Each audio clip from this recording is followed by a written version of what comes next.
The Gungahlin District, established in 1966 by the Commonwealth of Australia, is one of the most recently developed and largest growing areas in the Australian Capital Territory.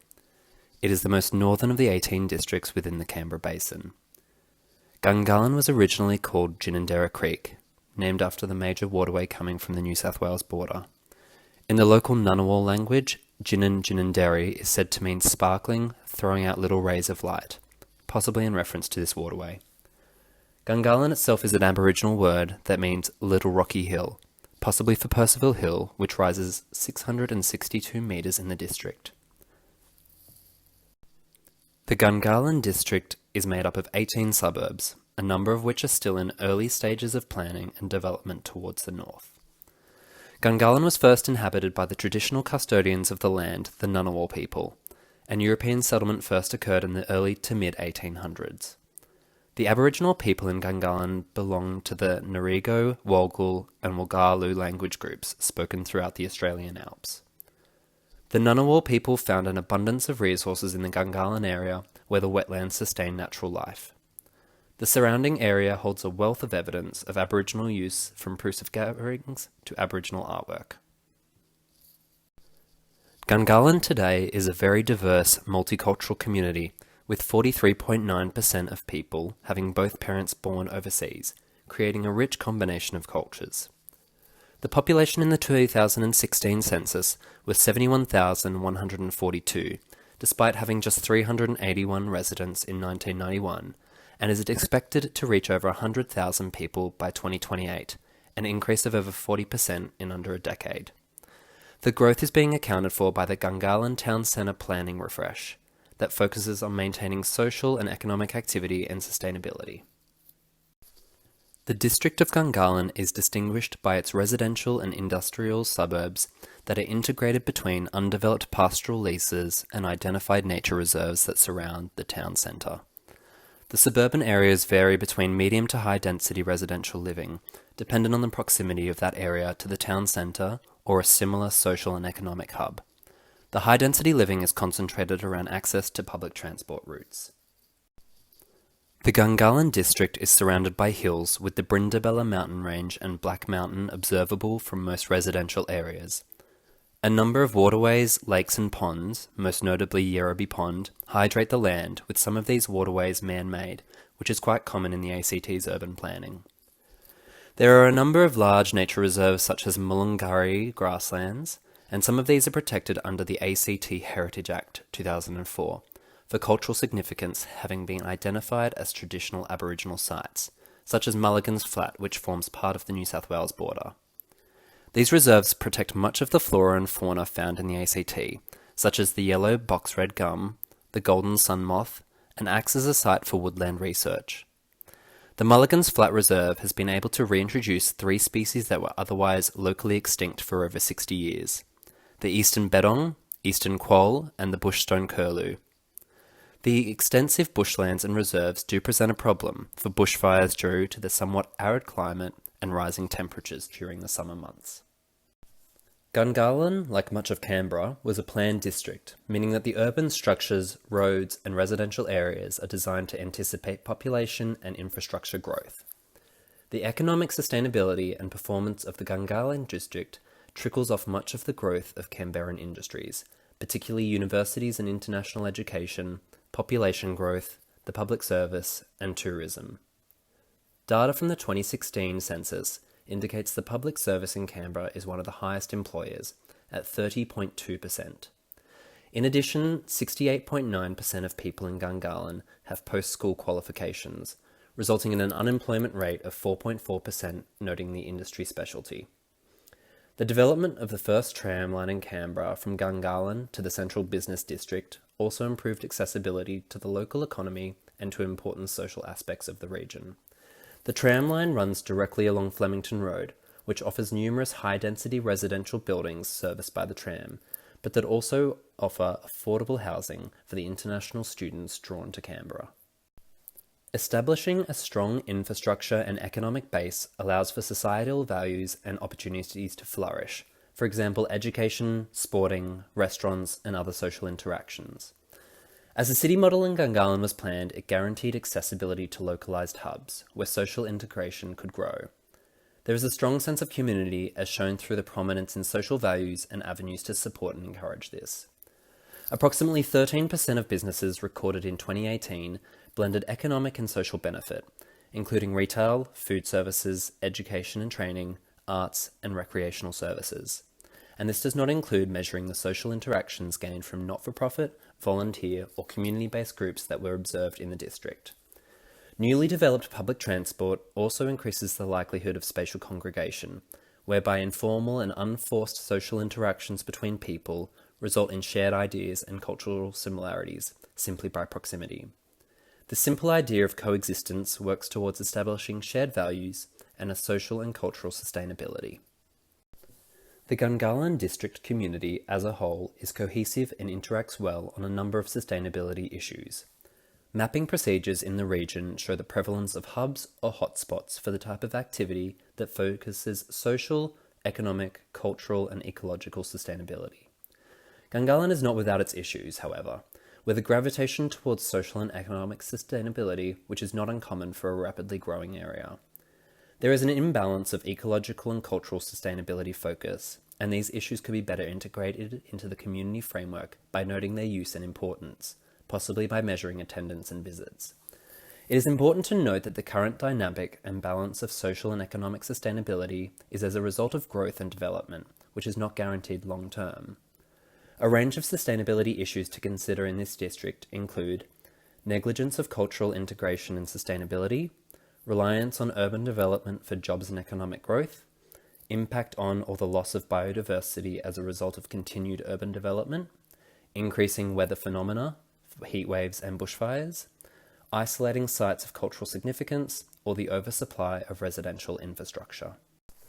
To address these issues, we have a vision for the future of the Gungahlin District, which is to match and sustain the existing economic and social cohesion with improved cultural and ecological integration and sustainability for the whole community. Whilst the Gungahlin region is still a relatively new development, social and economic sustainability has already emerged, if only by necessity. The vision for the district of Gungahlin is to sustain and balance the needs of all and live our principles communally. Gungahlin will ensure equal weight and importance is placed on the success of cultural and ecological sustainability, not at the detriment of continuing the efforts in economic and social progress, but in equal measure. Our community will work to provide a haven where safety is guaranteed for not only people, but also the native plant and wildlife that is unique to Canberra. We will strive to remain open, aware, and cooperate with our neighbours wherever possible. We will celebrate and recognise the past, present, and future cultures of our community, ensuring inclusivity and a place for all. Lastly, we recognise that not only is Gungahlin part of the broader Australian Capital Territory, but rather citizens of the world, and accept our responsibility that the efforts we make in supporting our community, culture, and environment extend beyond our immediate geography to our global neighbours. When approaching this vision for the future, the overarching policy statement for this sustainability assessment is that sustainability should be a focus of all communities encompassing the social, economic, cultural, and ecological needs of the people and land. Following from this, there are a number of guiding principles that would direct this community towards achieving specific sustainability. Principle 1. Human interactions in the world are impactful, complex, and connected. Principle 2. Commitments to infrastructure and planning must consider and be mindful of the needs of future generations. Principle 3. Human and environmental relations must be balanced so that the natural systems and orders are maintained and sustainable for life. Principle 4. The heritage, rights, value, and contribution of Indigenous persons as traditional owners of the land must be respected. Principle 5. Communities play a significant role in social cohesion and the opinions of all should be valued. Principle 6. Monitoring, governing, and adapting processes is crucial to remaining responsive and anticipatory. It is important to recognise that any pathway towards sustainability relies on the collective attitudes and support of people. Our interactions with one another hold more sway and impact than we realise. The first principle attests to the power of human interactions in affecting change with the aim of having community interactions that are informed, aligned, and cognizant of context and impact. We could address this by identifying a sister community in a neighbouring region, state, or nation that creates some context, perspective, and possible learnings regarding localised issues. This should be measured by a comparative analysis of shifts in local policy over time.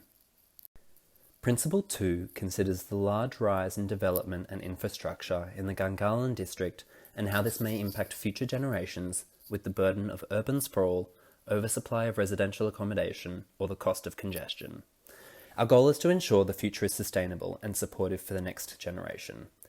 Our local action recommends that 25% of development sites should be mixed use, for example, social and economic or cultural and social, in the hope that this can be measured through the national census to show population distribution and spread of amenities and resources. For the third principle, we consider the balance between human and environmental relations to establish a sustainable relationship between human and ecological life. To address this, the local government and community should establish further conservation areas and leave portions of suburbs undeveloped. In addition, emergency management procedures should be reviewed and socialised with the local community to combat the existing results of climate change. Success in these areas could see a further reintroduction of local species and interaction between people and the environment. Principle 4 looks at how to promote the importance and integration of Indigenous culture into the community and education. The goal is to successfully integrate Indigenous culture and teachings more actively into the community structure and planning. The community would achieve this by recognising more Indigenous sites under the ACT Heritage Act 2004 and focusing more on Indigenous studies in schooling. Increased awareness in sustainable tourism and interest in the Indigenous community of this area is an ideal success and measure for this. The fifth principle identifies the important role of communities to encourage discourse and understanding between all groups within the community. Delivering workshops and community activities that focus on the multicultural elements of the district would celebrate the 43.9% of people with migrant backgrounds and educate their peers. A measure of success here would be a reduction in reportable circumstances of vilification and increase in diversity on subsequent censuses. For the sixth principle, it touches on themes of accountability for the community and monitoring a commitment to sustainable change. The goal here is to measure and report on the sustainability of the community. The community can do so by considering and incorporating census data into community planning and to conduct an audit annually on the sustainability of the district to measure economic and population growth whilst integrating ecological and cultural focuses. This collection of principles seeks to define and advance the underlying concepts of sustainability within the Gungahlin District, with a set of realistic goals, actions, and indicators by which to measure success and inform future decisions and planning. These principles are systemic in nature, and there are clear interdependencies between them that will inform their success, a testament to the delicacy of sustainability efforts themselves. In conclusion, the Gungahlin District is a diverse, progressive, and multicultural community. The district and the wider Canberran community are already making steps towards a more sustainable community. The ACT will use 100% renewable energy from October this year and will increase recycling to 90% by 2025. The territory is also sustaining measurable population and industry growth and was also the first state or territory in Australia to recognise Reconciliation Day as a public holiday to celebrate the traditional owners of the land, the Ngunnawal people. The ACT benefits from being home of the federal government, meaning it is often under the spotlight to lead by example and as such is held to account. Maintaining this level of governance and measuring progress is critical to success in sustainability. The steps that Gungahlin and Canberra are making towards a balance of sustainability measures is commendable. However, the balance between sustainability measures still leans towards a socio-economic focus. As the climate changes and temperatures rise, there are greater ecological risks for the inland climate, such as drought and bushfire. In addition, whilst the ACT makes efforts to recognise the importance of our Indigenous ancestors and community in the region, more can be done to acknowledge their history and role in society. Sustained growth in both of the cultural and ecological spheres is possible through targeted action based upon the sustainability principles discussed and with the support of the broader community.